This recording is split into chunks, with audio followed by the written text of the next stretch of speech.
Hi, everyone, and welcome to another episode of Read and Write with Natasha. I have with me today Dr. Raymond Wiggins, who's the author of the book Weeding Out the Myths About Marijuana. He's a licensed physician who has been on the front lines of healthcare for almost 3 decades. He has served in many leadership roles and has personally performed general anesthetics over 27,000 patients. Wow, that's a big number. Thank you, Dr. Wiggins, for joining us today. So excited to talk about a very timely topic, which is marijuana or even recreational drugs, especially that many states now are making them legal. For example, in my state of Maryland, it's recreational drugs are legal.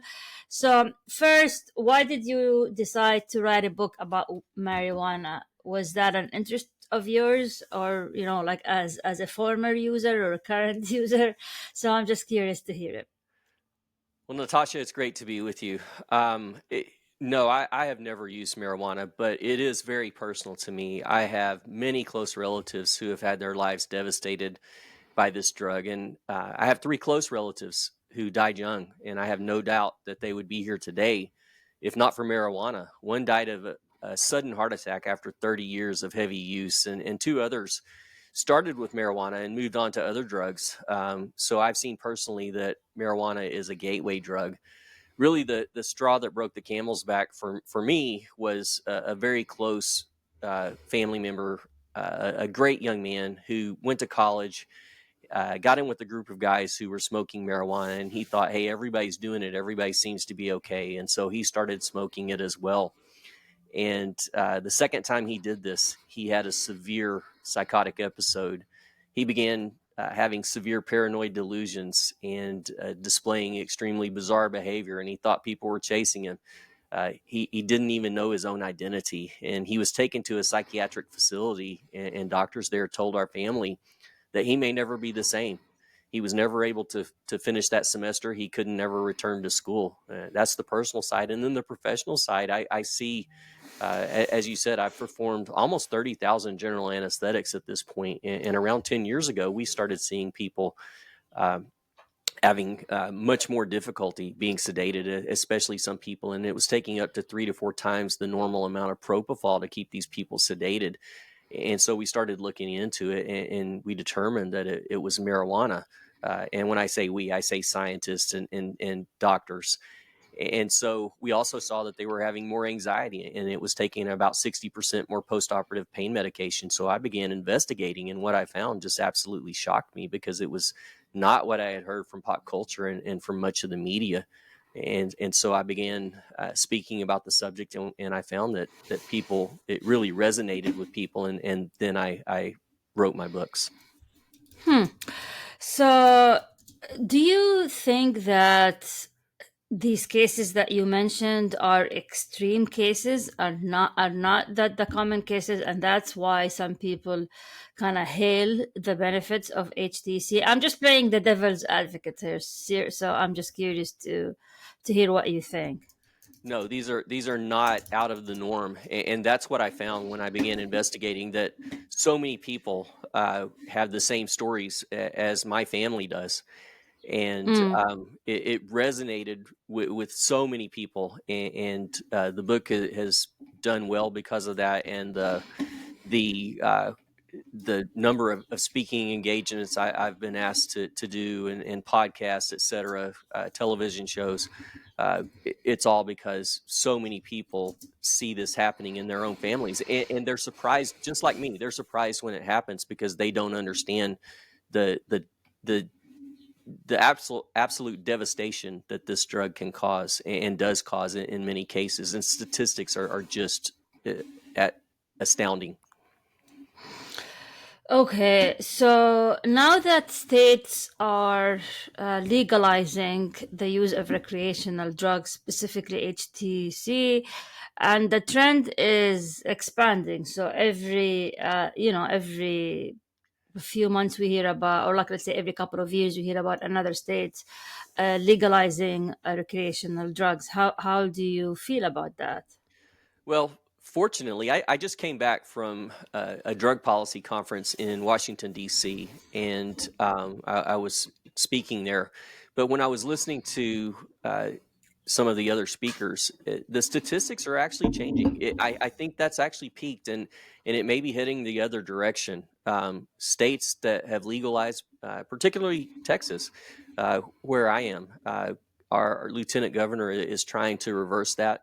Mm. And many of the referendums that were trying to be passed this last November failed, particularly Florida and several others.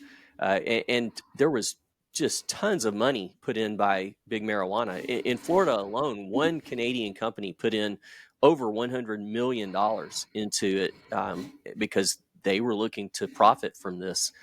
I really think it's really profit motive that's driving this. It's not science. Science is against it. Hmm. Well, so there's other people that might say, well, it's good for, like, for example, when we met at the National Publicity Summit, I met another author who was saying the total opposite. They wrote a book about the benefits of psychedelics, and other forms of drugs. And of course, I also invited them to the podcast because I wanted to hear different opinions and let the audience decide. So Michael Pollan wrote a book called How to Change Your Mind, and he talks a lot about I'm sure you heard about the effect of psychedelics, specifically mushrooms, on treating depression and other sorts of things. I have not personally read the book, so I'm curious if you've read it. What do you think about it? But it's actually on my reading list to see what is he trying to say. So, what do you think of kind of the other side of the argument? Yeah, I think it's early on, and I think if you look at science, particularly marijuana, um, that science is against using it for any mental health issues, for physical health issues as well. Uh, Mushrooms, I would not want to have those in my body because we don't know the long term effects on people using these for mental health issues, and there is just as much science against it as there is for, and so I would caution people who would want to try to use that for mental health. And I know the people that you're talking about. Personally, they're fine people, they're great people, but it's a professional disagreement. Because especially among, I think, like Silicon Valley and other places, the concept of micro dosing. I'm not a user of like this stuff, so I don't know. So micro dosing, they're hailing the effect of magical mushrooms and micro dosing. So I'm just curious of how do you feel about this? And I even read an article about how moms are microdosing to relieve the stress of parenthood. So the microdosing is a big word now. How do you feel about that? Well, if we're going to choose microdosing versus macrodosing or larger doses, of course, I would want to stay with the smaller doses. However, I'll just respectfully disagree that it's going to help. I think it's going to eventually lead to longer term issues, including more depression, et cetera. And again, Hmm. especially getting back to marijuana, there is absolutely no doubt that marijuana leads to increase risk of suicide attempts, et cetera. For young people, for instance, there's depending on the studies and depending on the circumstances, there's somewhere between a 3.5 to 9 times risk of a suicide attempt in those who use marijuana. So I would highly caution against using marijuana for depression, and the American Psychiatric Association and the American Medical Association agree with me on this. What about the medical cards? So some people get medical cards to treat pain and other sorts of ailments using different forms of marijuana and other drugs. How do you and that's pretty common. Like, and I know many people who had, like, neck pain, back pain, and they many of them have medical cards. How do you feel about that? Well, medical marijuana carries the same risk as recreational marijuana. And one of the stories I tell in my book is about a man whose wife, every time she got her medical marijuana card when it became legal in their state, and she had psychiatric episodes every time that she used. She was hospitalized 13 different times, or I say hospitalized. That includes being in jail or prison in psychiatric units as well. But she attempted to kill him, kill her husband several times. She had manic episodes where she spent hundreds of thousands of dollars, and it just devastated their lives. And so I would caution against that. And if you're talking about specifically using for pain, there's a reason that the DEA still has marijuana as a Schedule One drug, and that means that there is no recognized medical use for marijuana, and there's a high propensity for abuse. That's what Schedule One means, and so it's not legal on a federal level for that reason. And if you're looking at pain specifically, there are many studies that show what's called hyperalgesia, increased pain. Yes, you may feel a little better while you're actually using, but are you going to use 24/7? And if you do that, there's going to be tremendous downsides to it. So um, maybe there's a slight benefit while you're on it, but when you come down from it, you're going to have more pain than you would have had you not used it at all. And that's the Hmm. same for each issue that we can look at. Anxiety, for instance, people use it for anxiety. That's the number one reason that they use it. But yet there's studies that show that there's a 92% increase in generalized anxiety disorder when you use marijuana. So you're not helping the situation. You're only masking the problem and making it worse long term. Hmm. So some people argue, and I read that, is that they'd rather use like marijuana or gummies than drink alcohol for like reducing stress. And they say that the effect of alcohol is harder on the body, and so for them, they kind of choosing the lesser of two evils. How do you feel about this argument?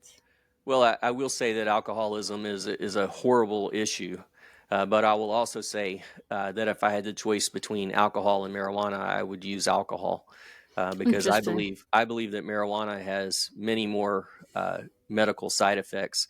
And for instance, another reason that people use it, a way that they try to get it legalized is they say, well, this is going to reduce opioid deaths because we're Mm. talking about fentanyl and other opioids, but it's going to reduce opioid deaths.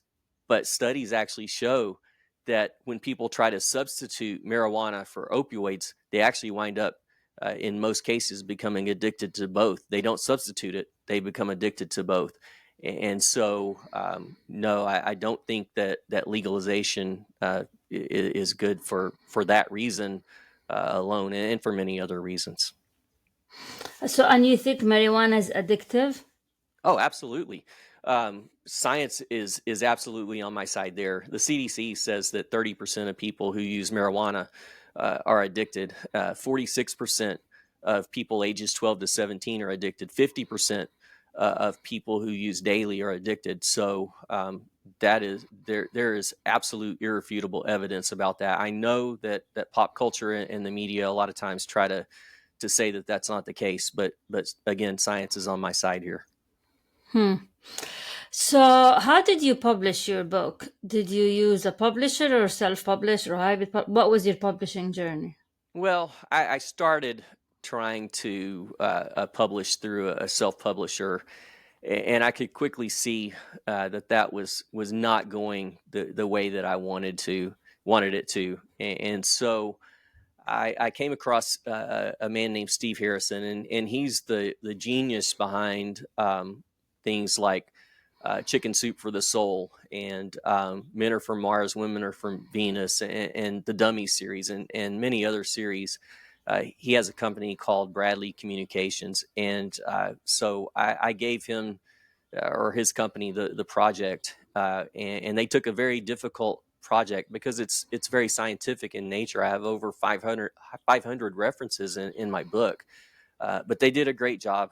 And I'm committed always to having the highest quality work, and they did great work. It's the book that they produced is really good. It's informative and persuasive on the one hand. It's understandable. It's engaging on the other hand, and I'm happy with the finished product that they Hmm. gave me. Uh, and what was the reaction to the book, especially from? I'm not sure if you heard from the industry, like the I don't know what's the name of the industry, the edible industry or the marijuana industry or the THC industry. Did you hear from people from the industry like trying to refute what you claimed? Well, especially on social media, they try to come on and refute what I'm saying. I haven't personally heard from anyone in big marijuana, and that's what we call it. It's just like big tobacco. It's big marijuana, and Okay. it's a very lucrative industry, and they make a lot of money off of this. But no one has personally come to me from that industry other than on social media. Yeah, they try to refute on social media the things that I'm saying, but I've had great response from the medical community. The person that wrote the foreword for my book is a very prominent neurologist. She is very well respected and renowned, and so many in the medical community have used this as a resource. I have doctors who, when someone asks for medical marijuana, they just hand them my book, or they recommend my book and say, "This is why I don't recommend medical marijuana for your case." Hmm.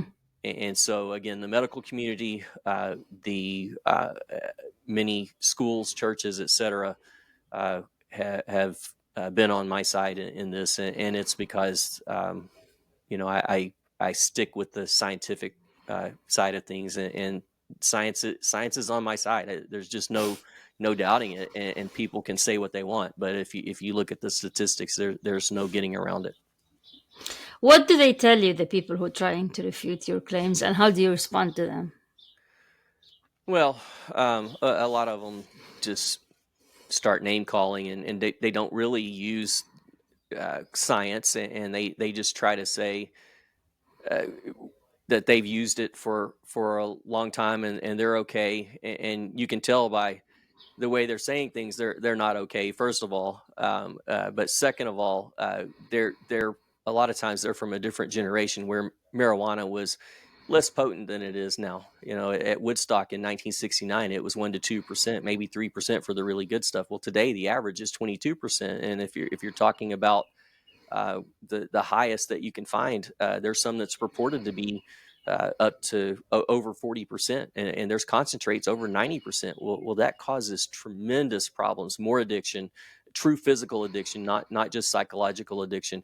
It causes so many problems with the brain, the heart, the lungs, and with genetics, your genetic makeup, even your epigenetics, I should say, which is a fascinating area. That's a new area, and then all of the mental health issues as well. And I just come back with science, and they want to start calling names again. They can't back up what they're saying with science. They just go by what some celebrity says, and it just doesn't work. Hmm.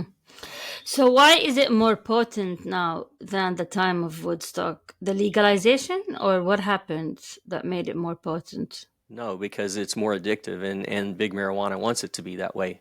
The more addictive it is, the more people are going to use. And anytime you get over 10% THC, it carries a 4 to 5 times risk of addiction. And the people that use that, just like nicotine and tobacco, uh, it's going to be more addictive the more potent it is. And so. Um, that it's been bred that way. They try to say that it's not genetically modified, that it's non-GMO. But if you look at the marijuana publications, which I do, they have ways that they do it in clumsy ways where they try to still say that it's not GMO, yet they've really changed completely the genetics of what we have out there. Hmm. Uh, do you think? How do you feel about the rise of edibles versus the smoking? Well, there's downsides to each one. Nothing that you inhale as smoke is going to be safe. 120 chemicals, 69 of which it shares with tobacco, are known to be carcinogenic, meaning cancer-causing, teratogenic, mutagenic. They cause many problems, and they don't just cause problems in you. But if you look at the epigenetic effects, it can be down to the fourth generation. You're not only affecting yourself, you're affecting your great grandchildren when you use marijuana, CBD, et cetera. Now, when you're talking about edibles, most of the overdoses are with edibles, because people that are accustomed to smoking they get an instant effect. Within 30 seconds, it's to your brain. You're high. But with edibles, you eat some, and then 30 minutes later, you think, hey, nothing's happened. So you eat some more. And 30 minutes later, nothing's happened. You eat some more. And all of a sudden, you've overdosed and you wind up in the ER. So there are downsides to each of those. And the vast majority of overdoses are from edibles, not from smoking. Smoking, you don't die from overdose of smoking generally. You're going to have issues with psychosis that can lead to death. You can have issues with driving that can lead to death. 9,400 deaths in 2022 directly attributed to marijuana, and marijuana causing accidents, uh, fatal car accidents. It can lead to suicide attempts, etc. So marijuana kills in a very different way. I call it the diabetes of drugs, because with diabetes, a lot of times when someone dies of a heart issue, or with, because they have infections, etc., the underlying cause is diabetes. Marijuana is the same thing. It causes a lot of underlying problems, and it doesn't kill like opioids do. It doesn't kill directly, um, but it kills because it's an underlying cause of what happened: the auto accident, the violence, the suicide, etc. Hmm. So, what do you advise people on the state and the federal level when it comes? Because the genie is already out. The what, like, here I have the genie here. What do you say? I mean, how, like, what is your advice? This already legal. People are using it. Been using it for, I don't know, centuries.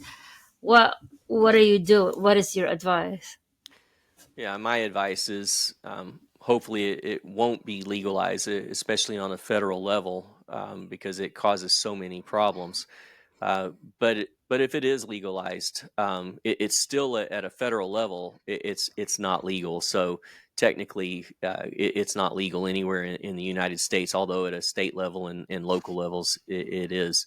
I would advise them to try to turn that around. And again, I'm seeing signs of that at this point, and I'm happy to see that. What about countries that legalize it, like starting with was it Netherlands, and I think Canada? Is it on the federal level? I'm not sure. Yeah, many So, countries have legalized it, and they see the downsides. And even in jurisdictions in the U.S. where it's been legalized, you see an uptick in fatal car accidents. You see an uptick in violent crime. You see an uptick in organized crime, and it decreases your overall uh, well-being, and so so many more family members are committing suicide. For instance, the suicide rate skyrockets in places where it's legal, and there's just I don't see a good reason to legalize it. And do you think that by legalizing it, you'll make it less attractive? Because, some people, when something is like prohibited, they tend to try it. But since if it's legal, it's like, oh, whatever, it's legal, it's not a big deal. Do you Yeah, subscribe to this argument? I don't subscribe to that, and the reason is the statistics don't go along with that. Every place that it's legal has increased rates of suicide, has increased fatal car accidents, increased overall auto accidents. It just doesn't work. I wish it did, but it doesn't, and so legalization is not the key here. So how is your book doing? And how are you marketing it? I'm just curious. Yeah, mainly I am on podcasts, TV shows, radio shows, and I get way more requests than I can actually do. Um, I've had several requests just this morning to be on, and I have requests to write other books, etc. And I just can't do everything, but I try to do as many podcasts as I can, as many radio shows and TV shows as I can, and I speak as much as I can. And when I speak, the book sells a lot, and even when I'm on podcasts and other shows, the book spikes in sales, and so that's generally the way I do it. I really don't have a lot of time to do other marketing. And what is the feedback that people are giving you on the book? It's been overwhelmingly just positive, from the medical community, from parents, from people who have been former users, people who are still users. I know that it has helped a lot of people in those areas, and I'm just super happy that I'm able to help people and turn people's lives around. And what does the future hold for you in terms of publishing? Are you gonna publish more books about similar topics, or what is your plan? Yeah, I do have plans. In fact, I'm working with someone right now, and we're putting together a book. We're co-authoring a book for parents about marijuana, and we're in the very beginning stages of it. Okay. But I just talked with the co-author, my co-author, this morning, and things are headed in the right direction. It's headed. It's going to be published way much quicker than my last one was, because I learned a lot from the last time, how I did things. So do you still practice medicine? Absolutely. I'm full time in medicine, and this is full time too. I essentially have two full time jobs, maybe more. I work a lot of hours at both, and so I'm very happy with my practice. It's going well, and I'm happy with the way things are going with the book, and really educating people about the dangers of marijuana. Because if I do that, they're somewhere between 6 and 22 times less likely to use when they understand the dangers of it. And do you think the dangers should be advertised like we advertise the dangers of smoking? Like if people go to dispensaries, do you think they should be required to put the dangers outside, or like just to take it another step to deter people from using it? Yeah, I don't know how much that works. It, that's from the political side of things. I just don't know that I don't think it really has worked super well with tobacco. Maybe it has, but I don't think studies really show that. I do think overall, though, that educating people helps, and so maybe that would help. I don't have a strong opinion either way on that one, and I've heard both sides. I'm just not sure which, if it really works. Do you work with the states or like the government? do you lobby to try to lobby to prevent the legalization of marijuana or recreational drugs?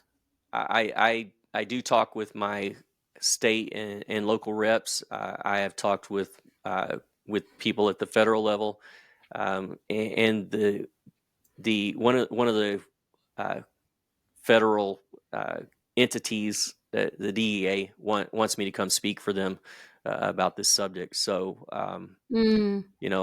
I do that more than I actually lobby.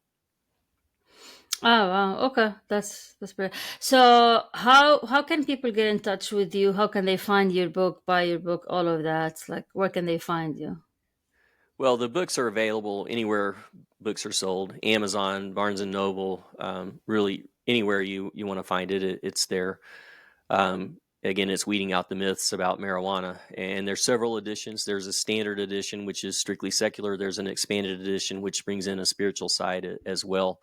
And you can find my information. You can find out about me and my books at drwiggins.com. That's drwiggins.com. And there's a lot of resources there for those who are struggling with this drug. And we're always happy to help you any way we can. All right. Well, this been great, Dr. Wiggins. And for anyone who is listening or watching, make sure to check out Dr. Raymond Wiggins' book called "Weeding Out the Myths About Marijuana." And thank you for joining us for another episode of Read and Write with Natasha.